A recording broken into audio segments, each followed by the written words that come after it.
మంచు family war మరోసారి రచ్చకెక్కింది. ఆస్తుల వివాదం తారాస్థాయికి చేరింది. తండ్రి కొడుకులు ఈసారి ఏకంగా మేజిస్ట్రేట్ ముందే తిట్టుకున్నారు. పరస్పర దూషణలతో కోర్టు హాల్లో రెచ్చిపోయారు.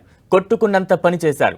వచ్చే వారం మళ్లీ విచారణకు రావాలని మేజిస్ట్రేట్ ఆదేశించడంతో ఫ్యామిలీ పంచాయతీలో నెక్స్ట్ ఏం జరగబోతోందన్నది ఇంట్రెస్టింగ్ గా మారింది.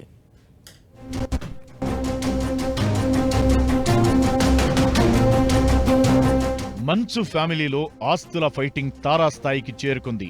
రంగారెడ్డి జిల్లా కలెక్టరేట్లో తండ్రి మోహన్ బాబు, కొడుకు మనోజ్ సవాల్ చేసుకున్నారు. పరస్పరం బండబూతులు తిట్టుకున్నారు. ఇద్దరూ మాటలతో యుద్ధం చేసుకున్నారు. ఇద్దరూ పరస్పర దూషణలతో కోర్టు హాలులో రెచ్చిపోయారు. తన ఆస్తుల్లో ఉన్న అందరినీ ఖాళీ చేయించాలంటూ రంగారెడ్డి జిల్లా మెజిస్ట్రేట్కు మంచు మోహన్ బాబు ఫిర్యాదు చేశారు. జల్పల్లిలో ఉన్న తన ఆస్తులను కొంతమంది అక్రమంగా ఆక్రమించుకున్నారని ఫిర్యాదులో తెలిపారు. సీనియర్ సిటిజన్ యాక్ట్ ప్రకారం తన ఆస్తులను స్వాధీనం చేసి ఇవ్వాలని మోహన్ బాబు కోరారు.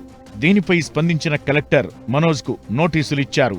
దీంతో మంచు మనోజ్ నిన్న మధ్యాహ్నం 3 గంటలకు కొంగరకలాంలోని రంగారెడ్డి జిల్లా కలెక్టరేట్లో మెజిస్ట్రేట్ ఎదుట విచారణకు హాజరయ్యారు. ఈ సమయంలో రంగారెడ్డి జిల్లా కలెక్టర్ కార్యాలయానికి మంచు మోహన్ బాబు కూడా హాజరయ్యారు. అయితే ఈ సమయంలో ఇరువురి మధ్య వాగ్వాదం జరిగింది. మెజిస్ట్రేట్ ఎదుట మంచు మనోజ్, మోహన్ బాబు పరస్పరం దూషణలకు దిగినట్టు తెలిసింది. కొద్దిసేపటి వరకు ఇద్దరి మధ్య వాగ్వివాదం జరిగినట్లు సమాచారం.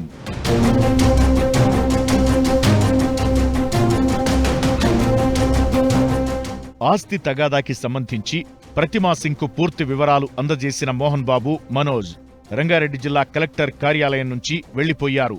సుమారు 2 గంటల పాటు సాగిన మెజిస్ట్రేట్ విచారణ అనంతరం మీడియాతో మాట్లాడకుండా మనోజ్ ఆవేశంతో వెళ్లిపోయారు. వచ్చే వారం మరోసారి మెజిస్ట్రేట్ ఎదుట విచారణకు హాజరు కావాలని మనోజ్కు మెజిస్ట్రేట్ ఆదేశాలు జారీ చేశారు.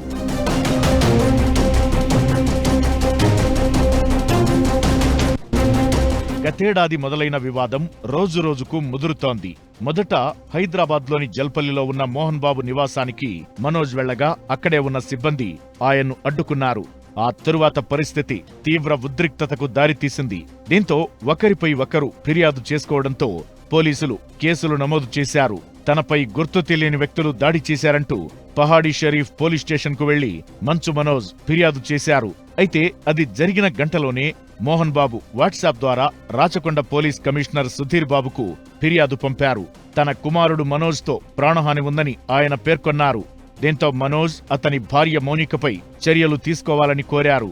ఇటీవల తిరుపతిలో మరోసారి గొడవ జరిగింది. మోహన్ బాబు యూనివర్సిటీకి వెళ్లిన మనోజ్ను లోపలికి అనుమతించకపోవడంతో గొడవ మళ్లీ పోలీసుల వద్దకు వెళ్లింది. ఈ ఘటనపై కూడా పోలీసులు కేసు నమోదు చేశారు. మంచు ఫ్యామిలీ వార్లో ఎలాంటి పరిణామాలు చోటు చేసుకుంటాయన్నది ఆసక్తికరంగా మారింది.